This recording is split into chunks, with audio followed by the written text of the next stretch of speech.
recientemente informaba que el Papa Francisco ha convocado a una reunión para febrero del 2019 de todos los presidentes de las conferencias episcopales del mundo, ¿no? Es decir,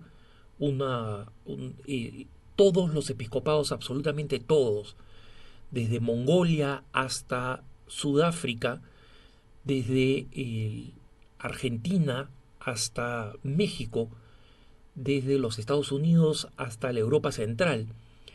Todos los episcopados del mundo van a estar presentes en esta reunión para abordar el tema de la prevención de abusos sexuales en la Iglesia.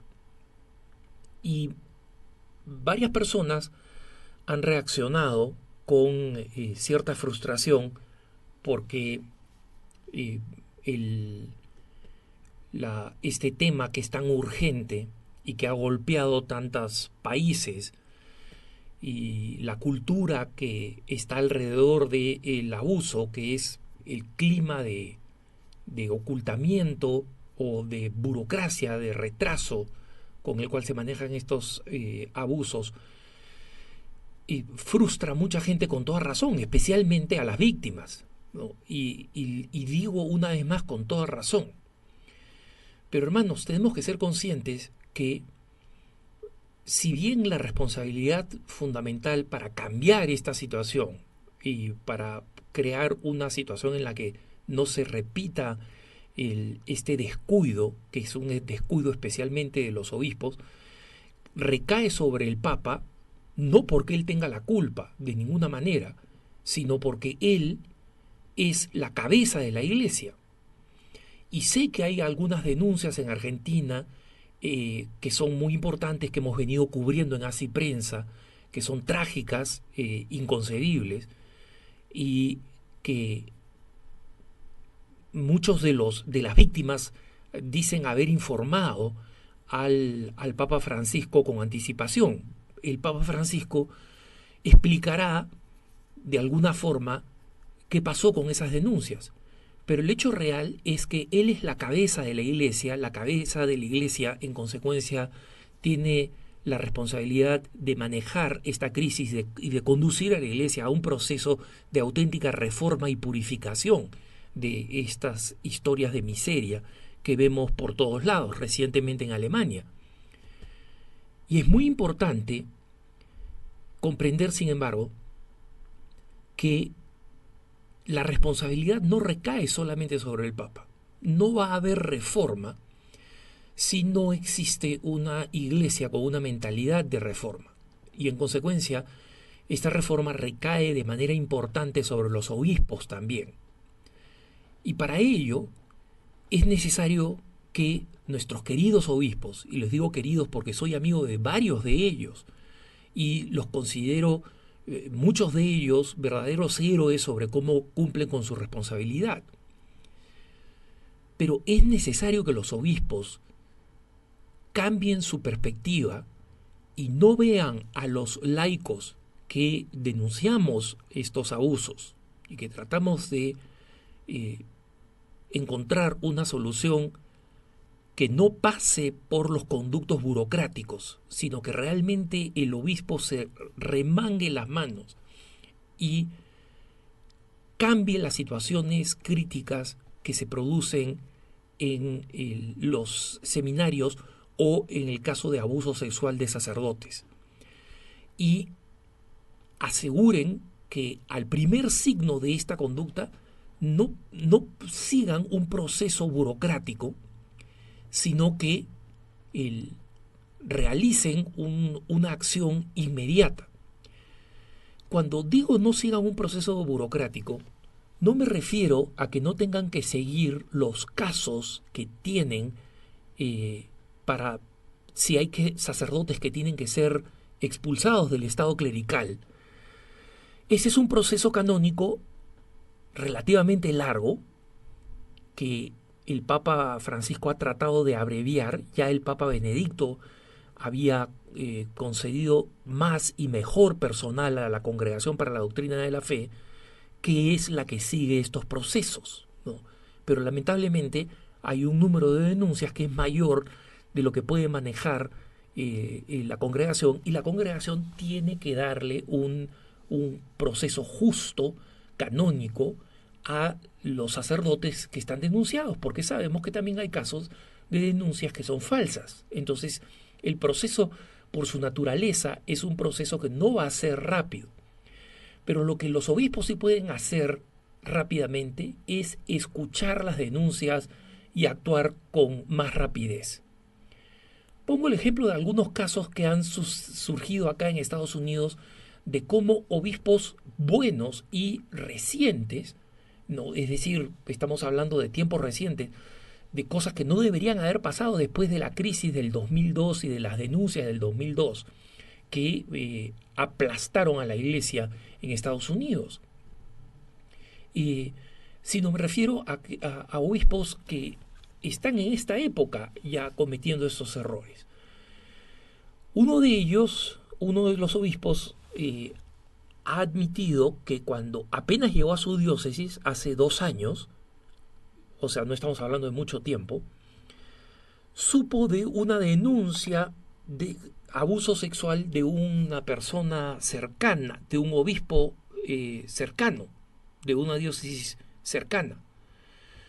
Y él reconoce que en su momento no hizo caso a esta denuncia, sino que permitió que que esto le parecía tan extraño y tan poco posible que decidió no investigar el caso. Y finalmente, cuando el caso estalló por investigación de la prensa secular, recién decidió tomar cartas en el asunto. ¿Por qué? Otro obispo recibe una carta de denuncia con motivos específicos sobre este mismo obispo acusado del que estamos hablando.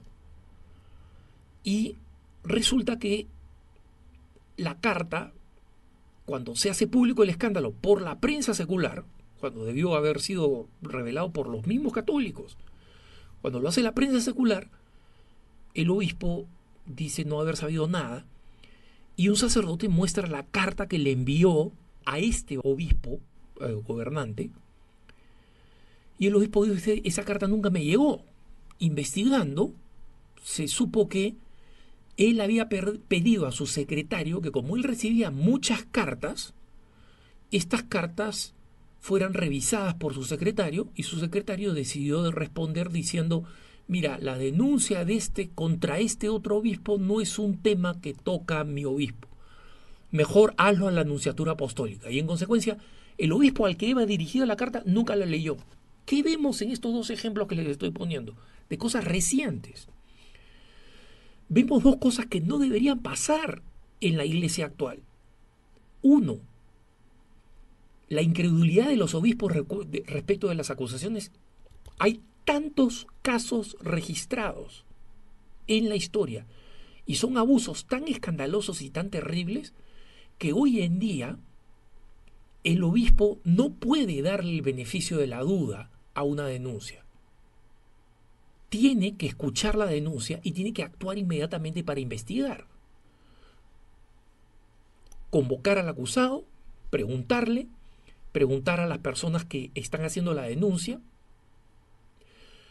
y, por supuesto, discernir, porque sabemos, les digo, porque soy amigo de varios obispos, como les he dicho, soy amigo de muchos sacerdotes, y ellos me explican que efectivamente en muchos casos una manera de vengarse contra un sacerdote es acusándolo de cosas que no ha cometido, que ni remotamente ha cometido. Entonces, para los obispos es difícil, ellos tienen que discernir, pero tienen que comenzar por creer la probabilidad de una acusación.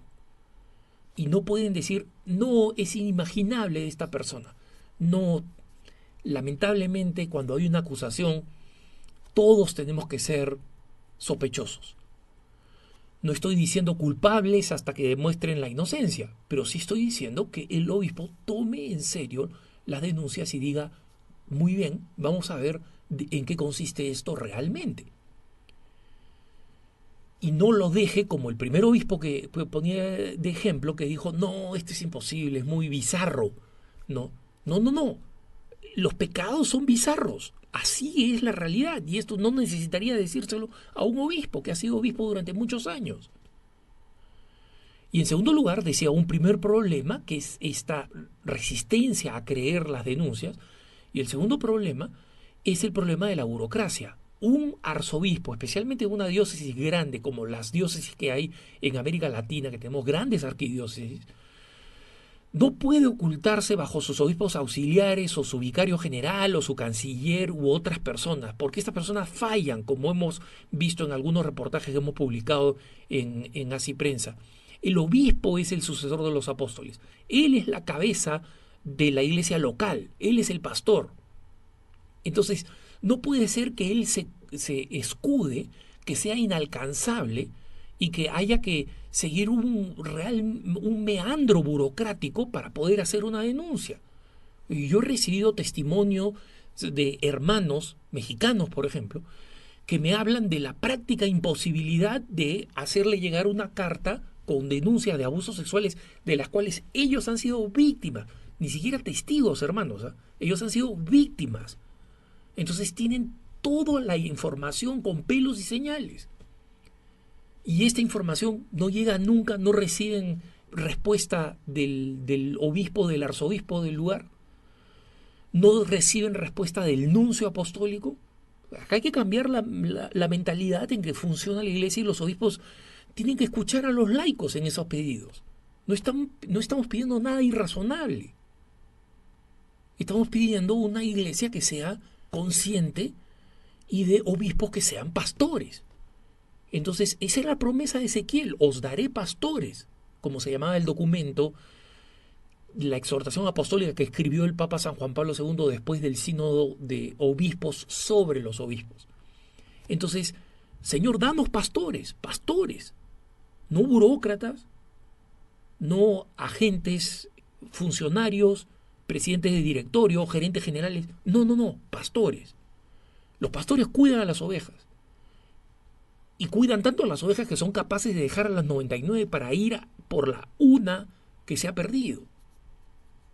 Entonces, en este proceso los laicos podemos ayudar. Las formas que carecen de respeto, que están marcadas por el odio, la revancha, no ayudan en este diálogo. Entiendo que algunos obispos sean refractarios a esto. Pero los católicos, los laicos católicos tenemos que hablar, tenemos que unirnos, porque nosotros tratamos de cumplir con nuestra responsabilidad en la iglesia. Y por más cortos que sean esos esfuerzos que realizamos como laicos, por nuestro esfuerzo tenemos el derecho de pedirle a los obispos que ellos también hagan todo el esfuerzo posible por cumplir con su responsabilidad, que es mucho mayor. Que tengas un buen día.